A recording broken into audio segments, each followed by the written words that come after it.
El cáncer es una enfermedad que puede afectar a distintos órganos y sistemas de nuestro cuerpo. Genera complicaciones y complicaciones bastante severas en algunos casos. ¿Qué pasa con la fertilidad en las personas que hoy día padecen cáncer? Queremos introducir un tema y queremos conversar de oncofertilidad en nuestro programa. Para eso estamos ya en nuestro estudio con Francisca Geria. Bienvenida, Francisca. Hola, al programa, directora del Laboratorio de Fertilización In Vitro SG Fertility Chile, y Lorena Pardo, ginecóloga obstetra, que nos acompaña. Gracias también, Lorena, por estar hoy día con nosotros en el programa. Muchas gracias por la invitación. Introducir un tema que para muchas personas es complicado, ¿no? El vivir una enfermedad tan desgastante, devastadora como el cáncer, afecta mucho. Y muchas personas dicen, bueno, ¿qué pasa con mi fertilidad, con mis órganos reproductores? Hombres y mujeres que se afectan de esto. Me gustaría definir un poquito qué es la oncofertilidad para poder entrar en materia.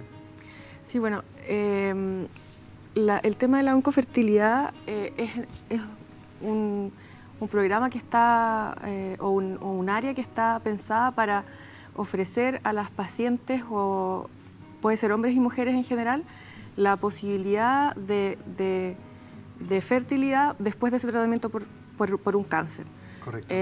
Antiguamente las posibilidades de sobrevivir a un cáncer no eran tan altas, pero cada vez más personas pueden sobrevivir a esta patología. Y entonces la pregunta es qué pasa después de que estos pacientes se han sometido al tratamiento de su cáncer, han sobrevivido, pero por culpa de los tratamientos de quimioterapia y radioterapia muchas veces quedan con problemas de fertilidad. Entonces la oncofertilidad en el fondo es el área que se preocupa de preservar la fertilidad de estos pacientes para que puedan ser madres o padres después de que se mejoran de su cáncer. Lorena, en el caso de las mujeres, ¿cuándo se actúa? ¿Cómo se trabaja? ¿Cuánto tiempo antes? ¿Cuál es la forma de trabajo con estas pacientes? En general, lo ideal es poder trabajar o preservar los óvulos antes de partir los tratamientos de la quimioterapia. La quimioterapia, y específicamente el cisplatino, los agentes alquilantes que se llaman, son los que producen más daño a nivel de la reserva del ovario. Y ese daño afecta definitivamente el pool de óvulos que vas a tener a lo largo de tu vida, lo que finalmente se traduce en disminución de las chances de fertilidad, y también normalmente se generan menopausia en etapas más tempranas. Entonces lo ideal donde uno debería actuar es una vez que tiene el diagnóstico. Muchas veces, por ejemplo, lo más que está estudiado es en el cáncer de mama, y lo que uno debería hacer es cuando tiene el diagnóstico, muchas veces tú haces la cirugía del cáncer de mama, pero antes de hacer la quimioterapia uno tiene un tiempo, y ese tiempo, que a veces pueden ser un par de semanas, nos da pie y nos da una ventana en el fondo para que podamos estimular ese ovario, sacar los óvulos, y luego empiezan con sus tratamientos de quimioterapia. Siempre lo ideal es antes de hacer quimio. Correcto. ¿Okay? Por ejemplo, en los cánceres de ovario, donde la cirugía es una de las cosas que uno actúa, donde la cirugía es lo que nos va a mermar fundamentalmente la fertilidad, ahí también lo que uno hace es tratar de estimular ese ovario, saca los óvulos y después te sometes a la cirugía. Y esto queda obviamente en una conservación, se almacenan, ¿no es cierto?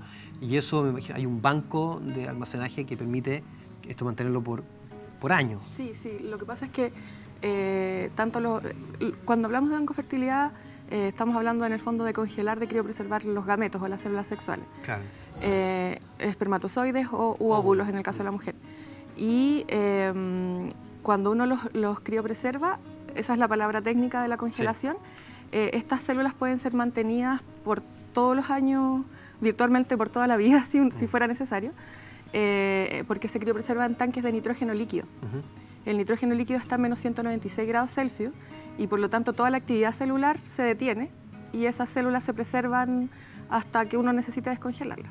Correcto. Y cuando las descongela, es como que volvieran al momento en que fueron congeladas. Pasa lo mismo, y tú lo señalabas muy bien, ¿no es cierto?, en el caso de los hombres, ¿no es cierto?, un cáncer de testículo, ¿no es cierto?, donde se tenga que intervenir, donde tenga cirugía o radioterapia, es importante también poder hacerlo. También se hace obviamente antes de que parta el tratamiento. Exacto, eso es lo ideal, eso es lo ideal. Lo importante es que la paciente conserva el potencial reproductivo del momento en que se hizo el tratamiento. O sea, si la mujer tiene 35 o 40 años, tu potencial reproductivo va a ser el de tus 35 o 40 años, independiente que tú uses los óvulos después. Y cuando uno quiere utilizar los óvulos a posteriori, lo que tiene que hacer es un tratamiento de fecundación in vitro. O sea, tú tienes los óvulos congelados, los descongelas, los fecundas con el espermio, se genera el embrión y ese embrión se transfiere al útero materno. Y lo que es interesante es que esa transferencia al útero no necesita de función ovárica.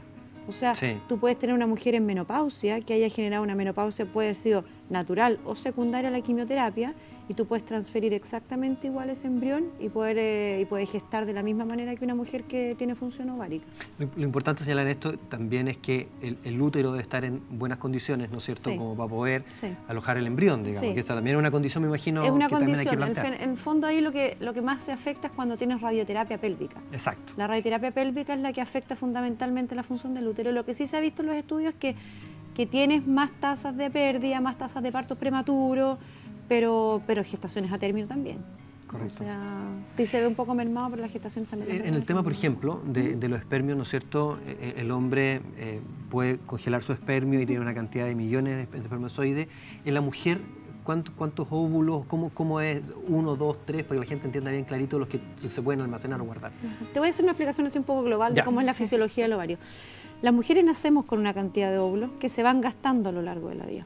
Y cada mes, desde la menarquia, desde la primera regla hasta la menopausia, existe un grupo de óvulos que el concepto o el término que usamos nosotros es que se recluta mensualmente. Entonces, de ese grupo de óvulos que se recluta, hay uno que se ovula y el resto todos los meses se muere.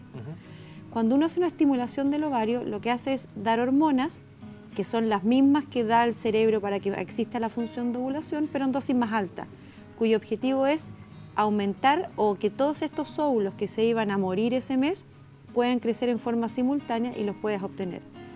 Y cuando hablamos de cantidad, las mujeres tenemos del orden de 20, 30, en las etapas más precoces de la vida, llámese 20, 30 años, que es donde la fertilidad tiene su máxima expresión en el fondo, y va disminuyendo paulatinamente a lo largo de la vida en forma fisiológica, y cuando tienes 40 años tienes 5 o 6 óvulos que tú puedes rescatar.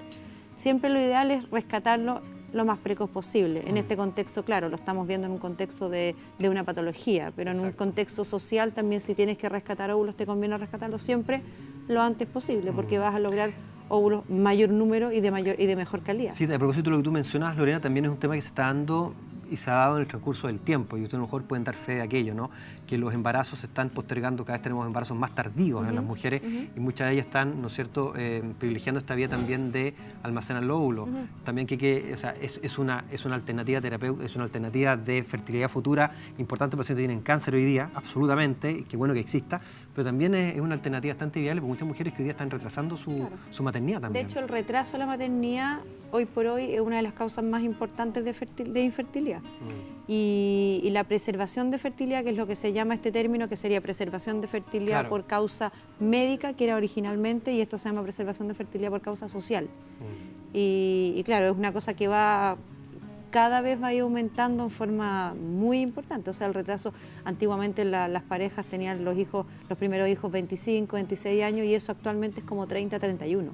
Entonces, el primer guagua a los 31 años, bueno, estáis bien todavía, pero la segunda guagua que empieza a ser a los 35, ya la cosa no es tan fácil. Francisca, y en términos de números, esto se ha ido aumentando. Ustedes que trabajan en esta área, en este laboratorio, ¿se ha visto este crecimiento de esta fertilización social, como dices tú? Sí. Lo que pasa es que además la posibilidad de congelar óvulos no existía siempre. La congelación de óvulos fue un desafío súper grande para la historia de la fecundación in vitro. Desde sus inicios hubo intentos de criopreservar óvulos, pero el óvulo es una célula súper difícil de criopreservar. Es una célula súper grande, es la célula más grande del cuerpo humano, y como es tan grande, tiene mucha agua en su interior. Y el agua, al congelarse, genera cristales, y eso puede dañar las células al congelarse. Correcto. Por lo tanto, se tardó muchos años en lograr encontrar una técnica correcta para congelar óvulos eficientemente. Y por eso la criopreservación de óvulos hace 10 años prácticamente no existía. Y luego, una vez que se empieza a masificar en el mundo la criopreservación de óvulos, empieza lentamente, porque en el fondo primero la gente tiene que entrenarse, después la gente tienen que haber resultados clínicos y después recién la sociedad empieza a saber que existe esta oportunidad. Entonces, sí, en el fondo, en los últimos, qué sé yo, posiblemente 5 años, es cuando ha empezado a haber una especie de boom que debería, que en verdad debería ser más grande. O sea, todavía hay gente que no accede o que no sabe y en el fondo después, si llega tarde, se arrepiente. Y lo más probable es que siga creciendo. Francisca, muchas gracias por estar hoy día con nosotros en el programa, con un tema muy interesante. Gracias, doctora, gracias, Lorena, por estar también con nosotros en Doctor en Casa, con un tema que estoy seguro que es de interés de usted, importante conocer al respecto. Si quiero conocer más de salud y calidad de vida, www.doctorencasatv.com, aparece ahí la señal para que usted se meta en nuestra página web, escuche nuestros programas de radio que salen de Arica a Punta Arenas y por supuesto también algunos segmentos interesantes de nuestro programa. Hacemos la pausa, ya regresamos.